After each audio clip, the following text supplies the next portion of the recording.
Trump bans all travelers from the aforementioned countries. What's your personal take on it? I think that this is something that Trump said he wanted to do during the campaign, and he specifically singled out in the ban Syria, which he basically indefinitely banned all Syrians or refugees from there. The other 6 countries, he basically put a 90-day moratorium on refugees and people coming from those countries. I think it seems the order was kind of hastily put together because you had the questions of, wait a sec, you have all these people with visas and green cards, and now they're like stranded at airports. So I think they didn't fully think this through, and they were relying, as I wrote a blog a day or two ago, they were relying on an old list of countries of concern relating to terrorism that actually existed under the Obama administration, and they just basically had made it extremely much more harsh for people from those countries. So I think they'll have to walk this back in about 90 days, and then they'll start letting in people from Iraq and some of these countries after that. Do you know what's going to happen to those people, the green card holders at the moment who are stranded in different airports across the world? I think the understanding is that a federal judge put a stop on removing some of these people, and I think it looks like some of those people, green card people, may be allowed back and forth into the U.S. because, of course, it kind of doesn't make any sense why you'd ban people who already have a green card, who basically are living or going back and forth to the U.S. and have a good track record.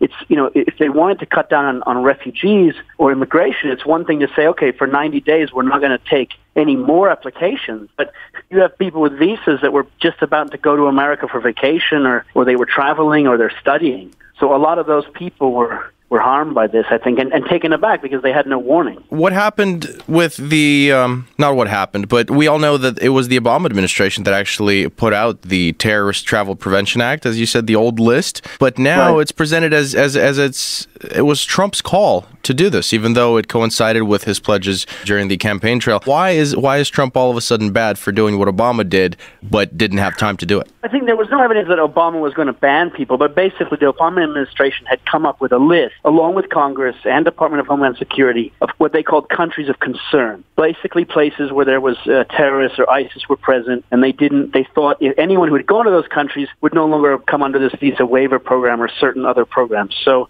they had a kind of ready-made list. The Trump administration has, of course, put that list on steroids and gone much further. But I think there was a lot of media kind of misinformation the first 2 days, saying that basically Trump had excluded countries that he has business interests and stuff like that, which there's absolutely no evidence that the reason Saudi Arabia or Turkey are not on the list. It's because Saudi Arabia were not members of this former countries of concern. And I think this goes back to what I said about how hastily this was put together. The administration, when they signed this executive order, just referenced the old law. They didn't bother to sit down and study this for weeks on end and say, okay, let's see exactly how this is going to work. And I think that's kind of the evidence of what the media kind of should have told us about this.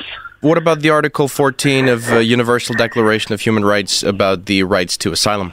So I think that's a very interesting question. In general, people should still have a right under the Geneva Convention or the UNHCR or whatever to apply for refugee status and asylum. Now, I don't know how that works. If a country is allowed to suspend those applications for a certain amount of time, I'm not exactly sure how that works because I think there are definitely other countries that don't grant asylum to people. So I guess that's something that would have to be tested in terms of international law. And I'm not even sure the U.S. is a member of like this International Criminal Court or whatever, right? So it's not clear how that would be tested. Isn't it funny that Senators John McCain and Lindsey Graham, one of the biggest probably warmongers in U.S. leadership, they're actually saying that this ban is going to be a quote-unquote self-inflicted wound in the fight against terrorism. Isn't it strange? I think there's a lot of hypocrisy going around. For instance, if you look at the Obama administration, they did try to take in Syrian refugees, but they only took in about 1% of Syrian refugees. So they were taking in 20, 30,000 people or something a year when Europe was opening its doors to 800,000 or 500,000 or something like that. So I think there's a lot of hypocrisy that says, okay, wait a sec. You only have 1,800 Iraqis who received refugee status last year or something and the year before. And these people are victims of ISIS. Where was America to help these Yazidis? And as you said, why was America, for instance, what is America's role in places like Yemen and Libya?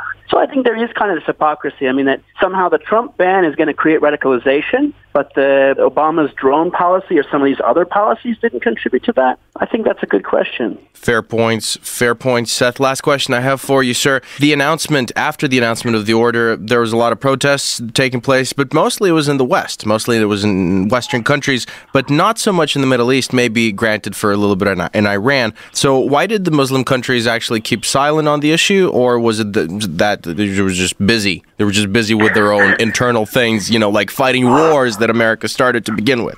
Well, I think that's right. I mean, places like Yemen and Libya and places like that, they're stuck within deep and terrible civil wars. I would say that in Iraq, you saw today, I think, just breaking news, that the Iraqi Congress or Parliament or whatever, that they did pass now, they want to ban Americans from flying to Iraq. So maybe there is a little bit of blowback, but some of these countries like Yemen and Libya, they're barely countries in name, in a sense. There's not much of a stability in those places, so there's not room for a protest against America, as you said, because there's other things going on. It's a crazy story, Seth, and I'd like to say thank you so much for joining Radio Sputnik to discuss this. Thank you.